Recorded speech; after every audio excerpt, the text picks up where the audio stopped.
যেমন আছে এই পৃথিবী তেমনই ঠিক রবে, সুন্দর এই পৃথিবী ছেড়ে একদিন চলে যেতে হবে। কথা সত্যি না মিথ্যা? বিজয় সরকারের গান, কুরআন শরীফের আয়াতের তরজমা, কুল্লু নাফসিন যায়কাতুল মাউত তুম্মা ইলাইনা তুরজাউন। এনি ম্যান এভরিবডি, সকলেরই মরণ অবধারিত, সবার ফিরে আল্লাহ পাকের কাছে যাইতে হবে। চার প্রশ্নের জবাব না দিয়ে কদম বাড়ানো যাবে না। এক নম্বরে গোটা জীবনের হিসাব, দুই নম্বরে আন শাবাবিহি ফিমা আবলা। ও আমার প্রাণ প্রিয় যুবক যুবতীরা, যুবক যুবতীরা আমার দিক তাকা, আমার কলিজার টুকরো যুবক যুবতীরা আমার দিক তাকাও, শোনা এই যৌবন বেশি দিন থাকবে না। এই যৌবন হাজারো চেষ্টা করলে কলকাতা হারবাল খাও, ইন্ডিয়ার হারবাল খাও, চাইনা হারবাল খাও, কোনো বালে কাম হবে না। একদিন তোমার যৌবন চলিয়া যাইবে। 40 পার হওয়ার পরে তোমার চোখের পাওয়ার থাকবে না, তোমার যৌন ক্ষমতা দুর্বল হয়ে যাইবে, হাঁটুতে জোর থাকবে না, কোমরে জোর থাকবে না, বাহুবল কিচ্ছুই থাকবে না। তুমি কিন্তু জায়গা মতো চলিয়েই যাইবা। বাবারে এই সময়টারে কাজে লাগাও। এখন তুমি যৌবনকালে ইচ্ছা করলে বাইসাইকেল চালায় চরমুনায় যাইতে পারো, ইচ্ছা করলে বাইসাইকেল চালায় তুমি ইস্তেমার মাঠে যাইতে পারো। গতকালকে খবর পাইলাম বাংলাদেশের কয়েকজন যুবক নাকি তারা রওনা দেশে পায়ে হেঁটে হজে যাবে, পায়ে হেঁটে হজে যাবে। যেই যুবকরা রওনা দেশে পায়ে হেঁটে হজে যাবে, ওর দাদার বয়স 82-85 বছর, ও বুড়ো তো পারবে পায়ে হেঁটে? পারবে না। পায়ে হেঁটে বিমানে যাত্রী গেলি তাই স্টপ করবে রে। যৌবনকে ইচ্ছে করলে সারা রাত দাঁড়িয়ে দাঁড়িয়ে তুমি 3 টিপের খেলা দেখতে পারো। রাত 9টা থেকে 11টা পর্যন্ত, আবার 12টা থেকে 2টা পর্যন্ত, 12টা থেকে 2টা পর্যন্ত, 3টে থেকে 5টা পর্যন্ত দাঁড়ায় দাঁড়ায় টেলিভিশনের সামনে মেসি নেইমারের খেলা দেখছো। তাও ছিল শীতকালে, তাও তুমি দেখছো। তুমি রাত জেগে জেগে কাম করতে পারো। যৌবনকালে ইচ্ছা করলে মেয়েরা ছেলেরা রাত শেষ রাত্রে উইঠা তাহাজ্জুদের নামাজ, ওযু গোসল যাই ফরজ আদায় কইরা তাহাজ্জুদের নামাজ পড়া যায় কি যায় না? যৌবনকালে গুনাহ যেমন বেশি করা যায়, ইবাদতও বেশি করা যায়, ভালো বেশি করা যায়, মন্দ বেশি করা যায়। যৌবনকালে গান বাজনা কনসার্ট তৈরি করা যায়, আবার যৌবনকালে মাহফিলের ইন্তজাম করা যায়। যুবকরা মেহনত করো। বুড়োদের সব বুড়ো ইনভ্যালিড হয়ে গেছে। শেখ সাদির সেই গল্প আমি বলে থাকি, সিংহের মতো শক্তি সাহস সব হয়ে গেছে গত, কোনো মতে আজ বেঁচে আছি ভাই খ্যাকশিয়ালের মতো। বুড়োকে সেই অবস্থা না, সিংহের মতো শক্তি সব হয়ে গেছে গত, কোন মতে আজ বেঁচে আছি ভাই খ্যাকশিয়ালের মতো। 80-90 বছর বুড়োকে যদি এই মসজিদের কমিটি বানাই দেয়, তোমরা দালান কোটা বানাবা, একটারও সম্ভব? কারণ গ্যাড়তি চালু রয়েছে সেই ইচ্ছা, ও মরবে কখন সেই হিসেব করে কুল পাচ্ছে না, আর তোমার ইট কালেকশন বেড়াবে। যুবকদের একটা গ্রুপ তৈরি হতে হবে। চেয়ারম্যান সাহেবকে যুবক পেয়েছো, তোমাদের চেয়ারম্যান সাহেব যুবক আছে, উনি 50,000 টাকার একটা বরাদ্দ এনে দিতে চাইছেন।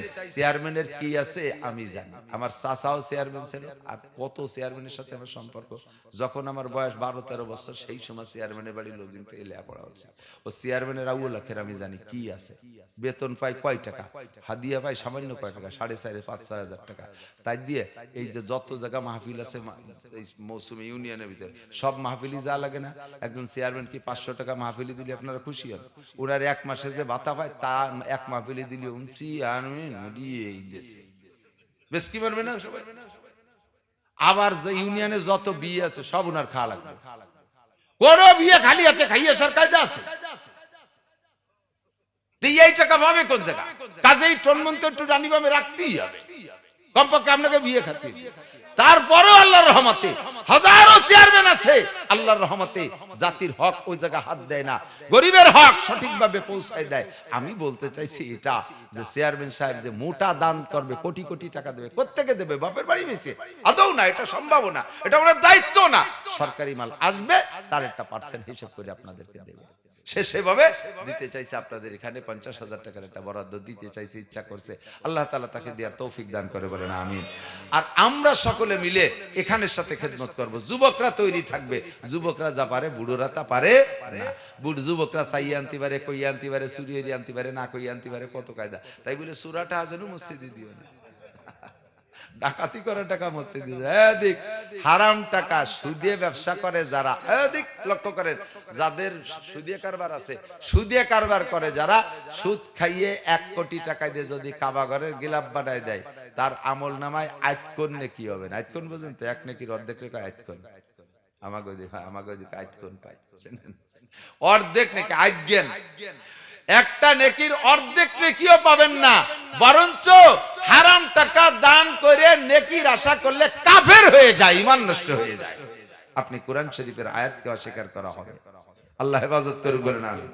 হালাল টাকা কামাই করে হারাম জায়গা খরচ, এটা যেমন অপরাধ, হারাম টাকা দিয়ে ভালো জায়গা দিয়ে নেকির আশা করা তার চাইতে বড় অপরাধ, তার চাইতে বড় অপরাধ। আল্লাহ পাক রব্বুল আলামিন আমার দিক থেকে 4 নম্বরটা কয়ে যায়, দিক থেকে দিকে মনে আছে কয় প্রশ্ন হাসরের মাঠে কয়? 1 নম্বরে গোটা জীবন, 2 নম্বরে যৌবনকাল, 3 নম্বরে আন মালিহি মিন আইনা ইকতাসাবা ফিমা আনফাকা, মাল কোত্থেকে কামাই করেছেন, কোথায় খরচ করেছেন, বলে যান। আল্লাহর সামনে পারবেন না। ফখরুদ্দিন, ইয়াজউদ্দিন, মঈনুদ্দিন, 3 উদ্দিনই সরকার ছিল, তত্ত্বাবধায়ক সরকার, ঠিক না? এই 3 উদ্দিনের সামনে বাংলাদেশের সব বড় উদ্দিনকে হিসেব দেয়া লাগছে না? প্রধানমন্ত্রীরও দেয়া লাগছে, স্বরাষ্ট্রমন্ত্রী দেয়া লাগছে, বিরোধী দলের নেতৃত্ব দেয়া লাগছে, সবার হিসেব দেয়া লাগছে। কি নামাজের হিসেব? ফখরুদ্দিন কি নামাজের হিসেব চাইছে? রোজা, কুরবানি, হজ, যাকাত, মিনাইন ইকতাসাবা ফিমা আনফাকা, ঢাকা আসলে সিরাগেঞ্জি গাই দিয়ে তুমি বাংলাদেশ ব্যাংকের মালিক হয়ে গেলে কি হয়ে গেলে, এই হিসাবটা দিয়ে যাও। কথা কর না কেন? আইসো রিকশা চালাইতে তুমি কোটিপতি হলে কিভাবে, এই হিসাবটা দিয়ে যাও। আসছে তুমি গার্মেন্টসে চাকরি করছো, আর এই 20 বছরের ভিতরে তুমি শিল্পপতি হলে কিভাবে, এই হিসাবটা দিয়ে যাও। মিন আইন ইকতাসাবা ফিমা। সরকারের ফখরুদ্দিনের কাছে কি এই নেতারা হিসাব দিতে পারছে ঠিক মতো? সব জেলখানায়, রমজানের আগে ইতিকাফে বসায় দিচ্ছে সাই গোষ্ঠী দইয়া, যা কেটি বেলা, ঠিক না? মিন আইন ইকতাসাবা ফিমা ওয়া মাযা মিলা বিমা আলিম। এতক্ষণ পর্যন্ত কত কথা শুনেছেন, এই কথার পর কতটুকু আমল করছেন কয়ে যান। কিয়ামতের ময়দানে নেকা শাস্তি করবেন না, কাকা কে? আল্লাহ আমি জানতাম না, আমি সোজা মানুষ। আল্লাহ কয় তুমি এত সোজা, এই যে 10টা ছেলে মেয়ে বানাইলে কি হইবে? তুই সোজা আবার তো বলদের মতো ঘুরবা, তুমি বিয়ে শাদিও করবা না। বিয়ে করিয়ে 14 কোটি ছেলে মেয়ে বানাতে পারছো, ডাঙ্গা জমি তুমি দখল করে ফেলাতে পারছো, তুমি সোজা? তোরে বাড়ো ইয়ে কুড়া বানাবো, এদিকে আয়, এদিকে আয়, আইল ঠেলা দিবের ভালো বোঝো। আসরের নামাজ পড়ে পাগড়ি একটা বাঁধে টেঙ্গি ছোট কুমা কয় নাকি উদাল নিয়ে যায় জিকিরের সাথে আইল খসে, সুবহানাল্লাহ, আলহামদুলিল্লাহ, আল্লাহু আকবার, কোপে জিকির। এই বুড়োর জমি কিনতে যাওয়ার, কাকা জমি কি ম্যাপ মানচিত্র ঠিক আছে, নকশা বক্সা? বাবা নিশ্চিন্তে কেন, মাপতে গেলে ঠকে যাবা, মাপিয়ে কিনতে গেলে ঠকে যাবা, 2 কাঠা বেশি ছাড়া কম হবে না। 30 বছর আইল খুশি, জিকির ফিকিরে খুশি।